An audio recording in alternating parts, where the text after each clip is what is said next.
आपके कोई personal grievances हैं? आपने कोई पर्सनल स्कोर सेटल करने हैं? अदालतें खुली हैं, बहुत ही काबिल वकील हैं, अब वहां पे जाके सेटल करिए।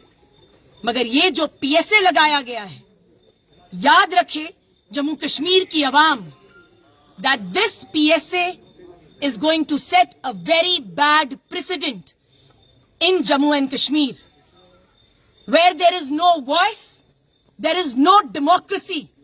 महराज मलिक शेर लीडर है, आम आदमी पार्टी stands with him, और हम कभी भी बोलना बंद नहीं करेंगे, बेबाकी से बोलेंगे, बेधड़क बोलेंगे। धन्यवाद। पहले भी बोला है कि this is a political gimmick. गरीबों की आवाज उठाता है, जो हर गरीब के बारे में बोलता है, आपने उसी की बोलती बंद कर दी।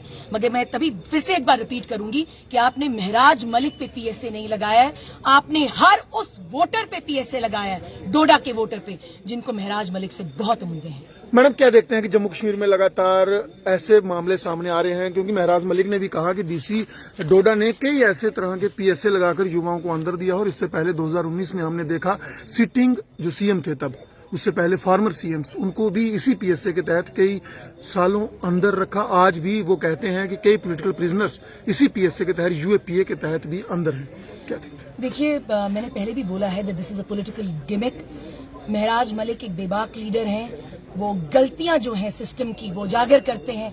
अगर महराज मलिक नहीं बोलेंगे, जो लोगों के प्रतिनिधि हैं, तो कौन बोलेगा? जहां तक बात रही पीएसए की, मैंने हमेशा बोला it is a draconian law. Supreme court की जजमेंट थी इसको लेके, कुछ गाइडलाइंस थी। पूछ लीजिएगा जम्मू कश्मीर की ब्यूरोक्रेसी से कि क्या उन्होंने वो गाइडलाइंस फॉलो करी। जहां तक कि मेरी नॉलेज है, बिल्कुल नहीं। अब आपका सवाल यूएपीए को लेके था, ये अच्छा रहेगा कि आप एलजी प्रशासन से पूछें कि उनका नेक्स्ट कोर्स ऑफ एक्शन क्या है, क्योंकि हमारा नेक्स्ट कोर्स ऑफ एक्शन है to get a copy of the dossier, ताकि हम अपनी लीगल निटिग्रिटीज पे वर्क करें। एक और अहम सवाल है, डीसी डोडा, उनके खिलाफ अभद्र भाषा जो सोशल मीडिया पर चल रहा है, तो लोग कह रहे हैं कि इन्होंने अच्छा किया कार्रवाई, लेकिन जो आरोप एमएलए ने लगाए हैं उसकी पुष्टि कौन करेगा, उस पर कार्रवाई कब होगी? ये भी लोगों का सवाल है कि उन्होंने तो एक्शन कर दिया, लेकिन जो आरोप लगे उस पर कार्रवाई कब? आरोप आज से नहीं लगे, आरोप तब भी लगे थे जब वो जीएमसी डोडा में गए थे और जब उन्होंने वहां की जो खामियां थी उजागर करी थी। जहां तक बात रही इस इंसिडेंट की, तो आप जाके पूछिए। तभी मैंने अपनी प्रेस कॉन्फ्रेंस में भी अभी जब मीडिया को आप लोगों को एड्रेस किया तो बोला कुछ तो खामियां रही होंगी, यूं ही कोई बेवफा नहीं होता। तो कहीं ना कहीं कुछ गलती है। बात शुरू हुई थी एक नॉर्मल से पीएचसी सेंटर के बारे में, जो काफी बारिश से 20 सालों से उसी एरिया में, उसी घर में वो सेंटर चल रहा था। बारिश की वजह से वो सेंटर टूट गया। एक रेजोल्यूशन पास किया था विलेजर्स ने और डिसाइड हुआ था कि वो दूसरी जगह पे होगा। Once the voters have decided, उस डोडा की आवाम ने जब डिसाइड कर लिया, उस एरिया की आवाम ने, कि यहीं पे पीएचसी सेंटर होगा, तो I don't think the deputy commissioner had a say. The will of the people surpasses the will of the deputy commissioner. PSA को टूल बना के इस्तेमाल किया जा रहा है। फिर से रिपीट करूंगी, this is a political gimmick. आप एनसी सरकार से पूछिए कि उनके मैनिफेस्टो में था that they are going to remove the PSA, उसके ऊपर क्या इन्होंने किया है?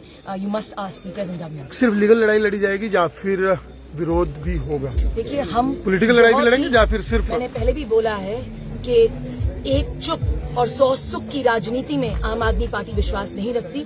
हम बोलेंगे, बेबाकी से बोलेंगे। The legal team is going to work. हमारा पहला जो इस वक्त पैरामाउंट टास्क है वो है डॉसिए लेना, इन ऑर्डर टू सी कि क्या ग्राउंड्स एंड डिटेंशन के, and we haven't even received the order of the detention. क्या देखते हैं इस पे जो अनपार्लियामेंट्री लैंग्वेज है, क्या इसका बेस है, और क्या समझते हैं कि एक विधायक को ऐसा बोलना चाहिए? किस तरह देखते हैं? देखिए, मैं फिर से रिपीट करूंगी, the complete idea is not about the unparliamentary language. मैंने बोला है कि ये पर्सनल ग्रीवेंसेस, पर्सनल ग्रजेस जो हैं, कोर्ट्स खुली हैं, आप बहुत सारी एफआईआर लगा सकते थे, बहुत ही काबिल वरिष्ठ वकील हैं, उनको एंगेज कर सकते थे, बट ये पीएसए लगा के आपने जम्मू कश्मीर की राजनीति में एक बहुत लंबी काली रात जो है तय कर दी। क्या कहते हैं, this is the first time in the history of Jammu Kashmir. Absolutely. This is an elected MLA. He was put in behind the war.